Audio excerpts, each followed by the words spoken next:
Hi everyone, welcome back to the third episode of my Elden Ring playthrough. By the way, you may have noticed the giant amount of runes that I have, and that is because I went and grinded back all the runes I lost in the last episode, and then some. So now, first I'm going to start things off by investing all these runes into some fairly solid points. Now, current experience has taught me that we need a bit more vigor and a bit more mind. That way, we get more use out of the spells, and also, we're not going to die as often. Okay. Also, another thing I'd like to showcase, the Great Helm. It actually gets the same bonuses as the Knight set, so, if I want to, you can alternate between using the Great Helm and the Knight's Helm. But anyway, that's enough me spouting around. Let's talk to some of the people here at Roundtable, okay? Ah, hello. You must be new here. Indeed I am. Well, just call me Dialos. The honor of one's house holds little import in these lands. By the way, have you met a young woman named Lamia on your travels? She's my servant, but fickle as the wind. Take your eyes off her for but a moment and she's good as gone. If you find her, please be sure to tell me. We'll be fine here later. Also, volume is nuts. Turn it back down. That's why.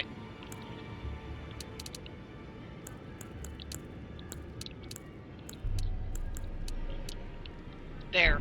That's better. Sorry about all that. If it was coming out as too loud, it's really nuts. I was playing offline. I don't need to use headphones when I'm playing offline, so I have the volume up fairly loud so I can hear it. Anyway, I'm gonna still talk around with people at the round table hold. I don't believe we've met. I'm known as D. I hunt down those who live in death and weed their death root. Heed my warning. Those who live in death should be left well alone. All the more should you spy a mariner among their number, unless you wish to lay down your life in vain. Interesting. So what he's talking about are called tibia mariners. You find them in a number of drowned villages. Usually they'll just spawn undead. They're a very annoying boss to fight, but not too hard. Oh, I see you've just arrived. Welcome to the Round Table Hold. I'm Corin, a man of the cloth. I teach incantations, the strength granted us by the two fingers, and explore the secrets of the Golden Order, so that one day, if a tarnished of the Round Table Hold should become Elden Lord, I might counsel them, ensuring order regains its proper form, righting rule over men. By the way, do you still see it? The guidance of grace. Yes, I do. Wonderful news. Most tarnished are blind to it these days. You are something of a rare breed. Well, what do you say? Care to learn an incantation of the two fingers? Sure. I want to flame sling. Rejection is good to have, and heal. Catch flame is also good. I'm just going to get these for a good shine measure. through you. For useful measure. They'll be fairly useful incantations in case we get into a serious jam. So heal. Rejection is good for knocking enemies off the cliff. And links. And I think I'll leave that last memory slot open, simply because we're going to get a few more memory slots soon enough. We're going to go to a few different places to collect some memory stones, and it'll be nice and good on us. So, speaking of memory stones, gotta check and see. Did I buy the one that the Twin Maiden Husk have?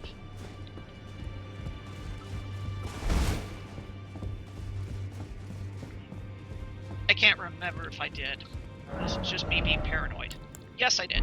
Okay. Also, I don't have any Bellbound Rings to offer. Okay. Yeah. Good on stuff.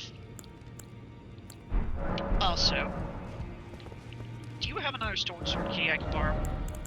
Yes, you do. I'll take one of these. For a very simple reason.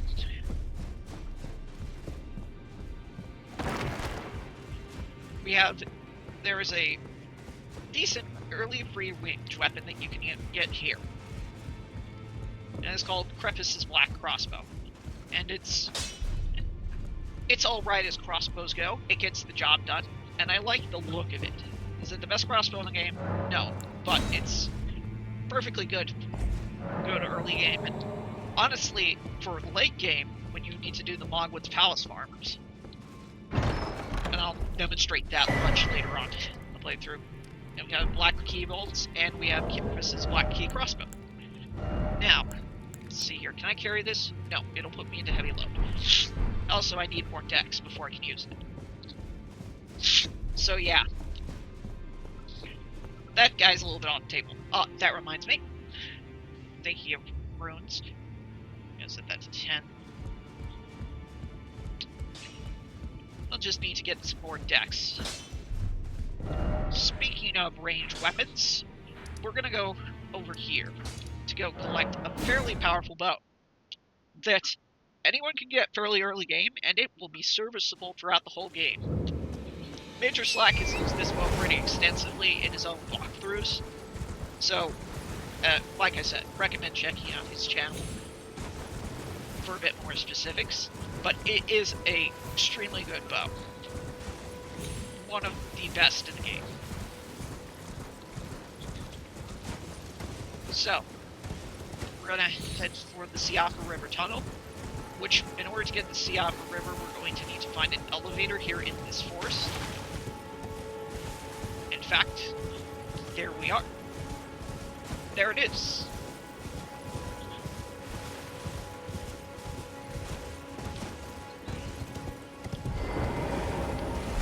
So now, we're going to go down the Siafa River well. We're going to go down the elevator. This is going to be a bit of a long descent, as we are going underground. There's also a bunch of other stuff we can grab while we're here, including a very important cookbook that will allow us to make preserving boluses, which will deal with the Scarlet Rot. So that's going to be really later in the game, just in case we run out of FP. Oh, also, Flame Grant Me Strength is a good thing, but the spell I was looking for, incantation I was looking for, is Flame Cleanse Me, but that happens to be in Myurnia. I get those two incantations mixed up from time to time. Just to say, they are fairly good. Also, I am going to need to get ourselves a good seal, which means we're going to want to get a few different things before that. In order to get ourselves the seal that I really want to use, which is going to be for free. I know I can technically buy the seal from the Finger Twin Maiden Husk, but that, isn't going to be needed because the seal we can get is for free. But it is going to require some maneuvering. Now, go through this site of grace. There are various things we can grab around here. Avoid enemies here. They will wreck you if they hurt you.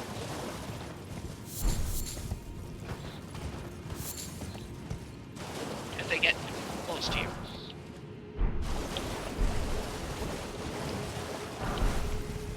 But if you're skilled enough with Torrent, you should just be able to avoid pretty much anything in danger.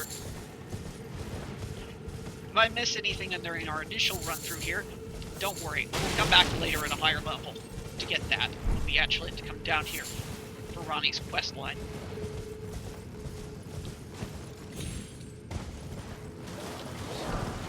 Right now, it is fairly... We're just going to collect some things that are going to be of use to us at the moment. And going to avoid these guys like the plague because they're a menace. Also avoid this guy because, yeah, smells.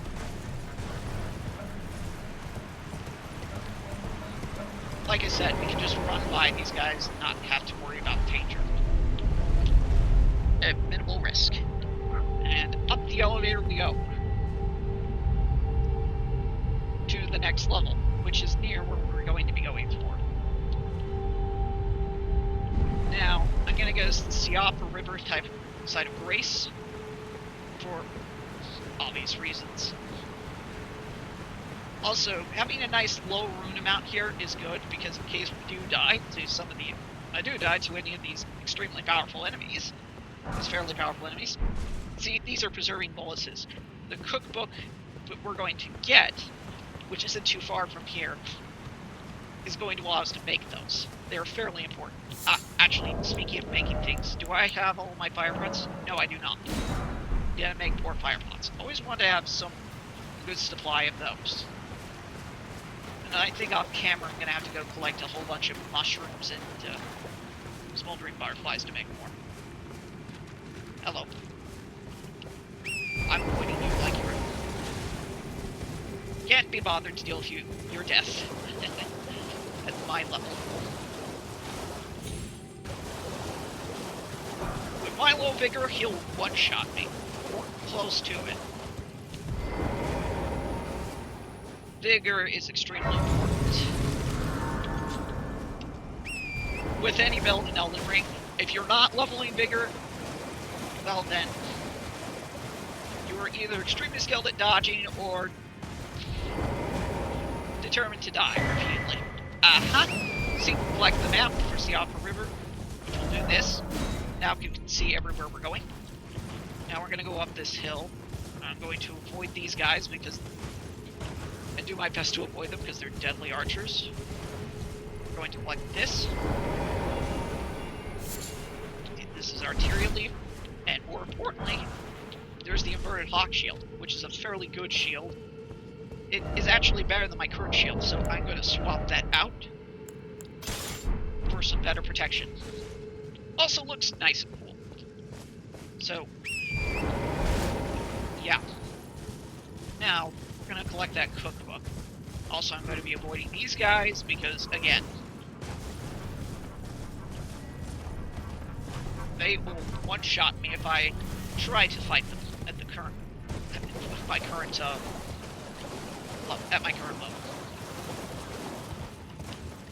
So yeah. The important thing right now is to make sure that we are not safe.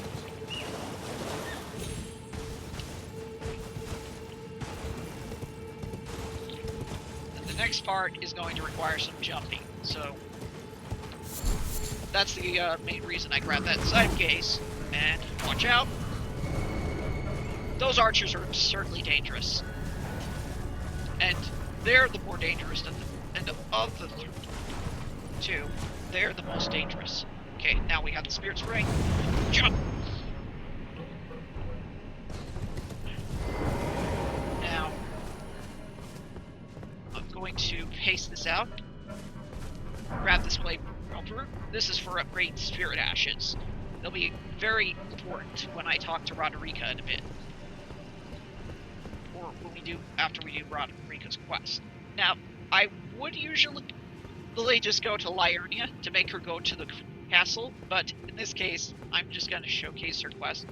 Simply because it's of people that might decide to do it. And freedom. Just for funsies more than anything else.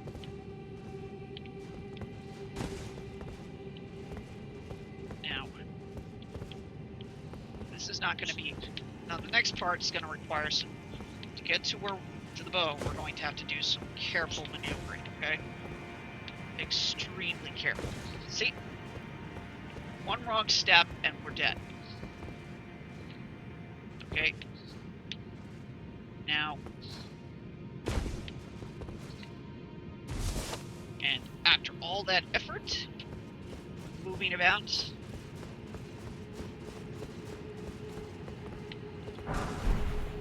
the arrows. Bow is over here.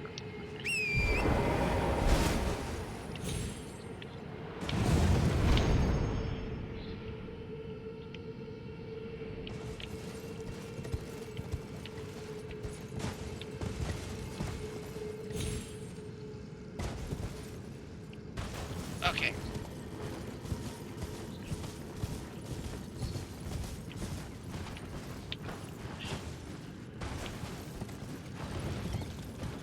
It's more over here. Hello. Goodbye. I don't want to deal with you. And I'm fairly certain you know why. Nothing personal, just me wanting to avoid getting my face flattened.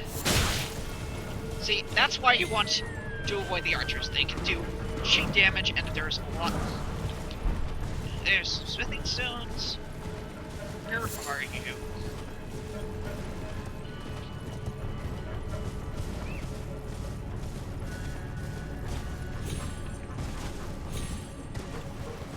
I know for a fact it's somewhere around here in one of these outcroppings.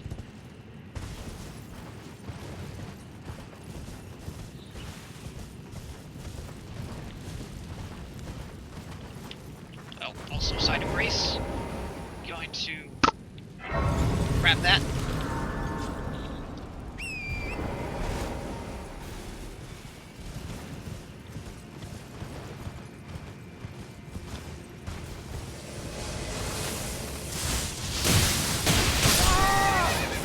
And I died.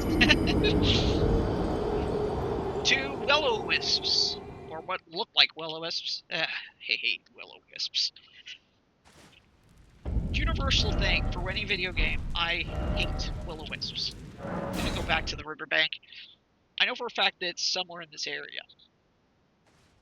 And I will find it shortly. Trust me, I am not ending this episode until it is found.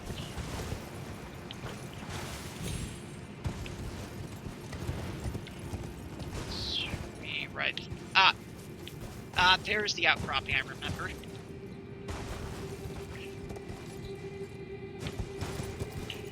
It's right here.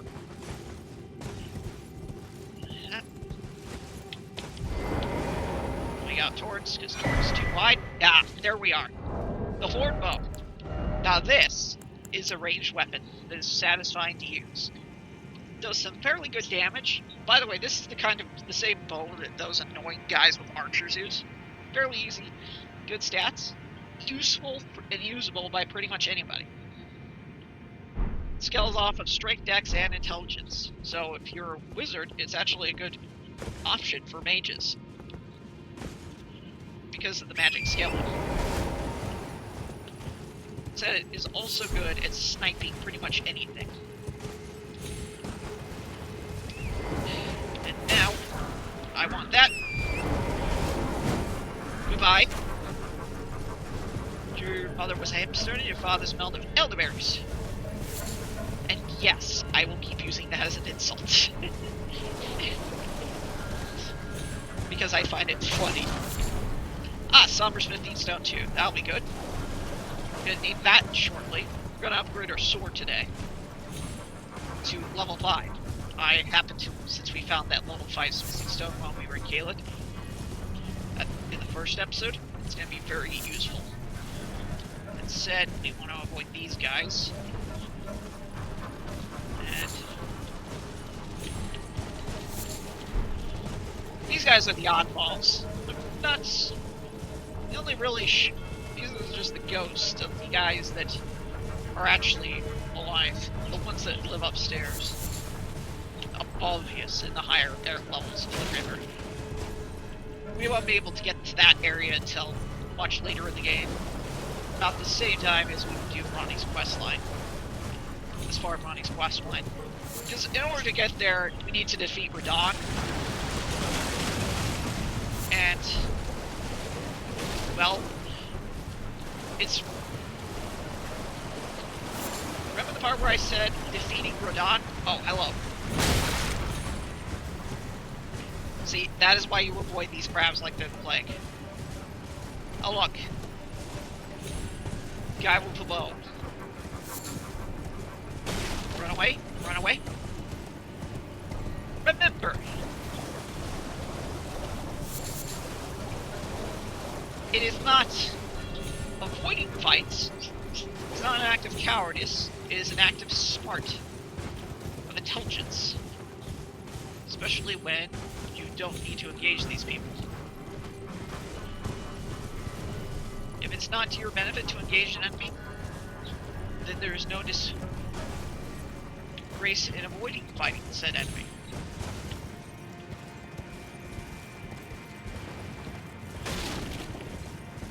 Now, where is that thing? I gotta find that I'm looking for the cookbook, because that is very important. Preserving bosses are gonna be very crucial.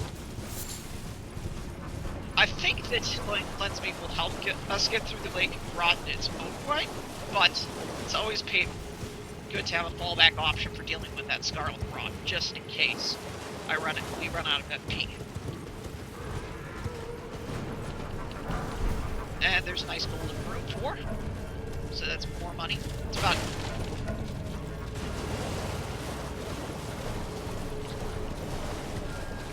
Rooms are just good all around, as long as you find some. What? Land Octopus, I hate these things.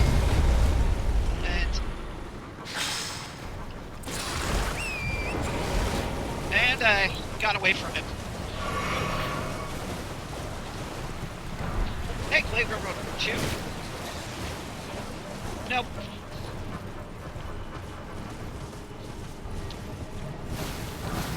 That's nice, spending some more. Getting away from the poison.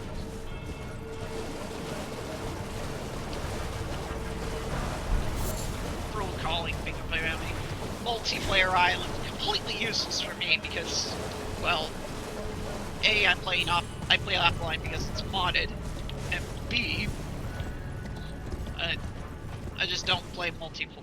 I don't think Elden Ring's strength is as a multiplayer game. I know if there's people that do play it for the multiplayer aspect, but for me, it's more about exploring it, the story of this broader, wider world. This showcase of what happens when George R.R. Martin actually finishes something. Granted, this was a collab between him and Hidetaka Miyazaki, but still, it's a finished story. That also demonstrates that you don't necessarily... There's a lot of similarities.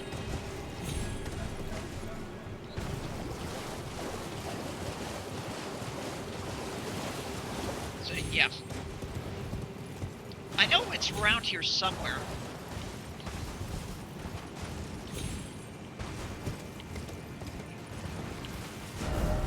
It is...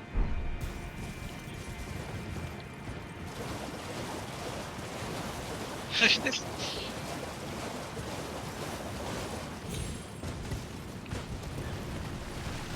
Sorry if a lot of this isn't necessarily the most exciting, but we're still early game, and I am a person that prioritizes being ready for something than being unprepared.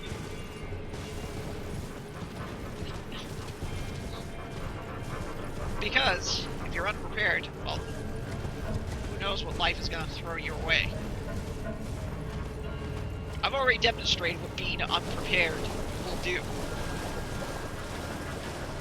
And also demonstrated in the last episode what happens when you take needless risks. Again.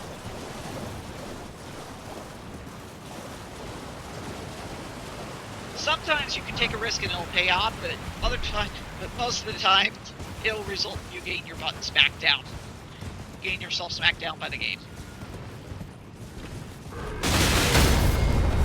And stuff like this happening.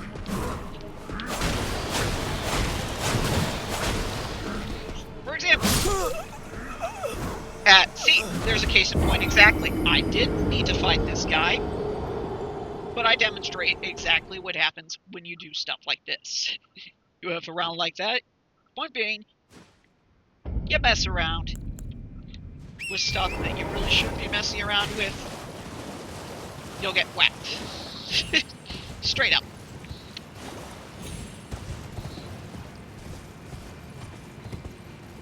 And our general rule is to try and do this without playing this game without getting whacked too often. Dying in this game is pretty much acceptable and inevitable. It's how we learn from these deaths as to how we that makes this different. You can get angry at the fact that you just died horribly and throw yourself at an enemy over again. Excuse me.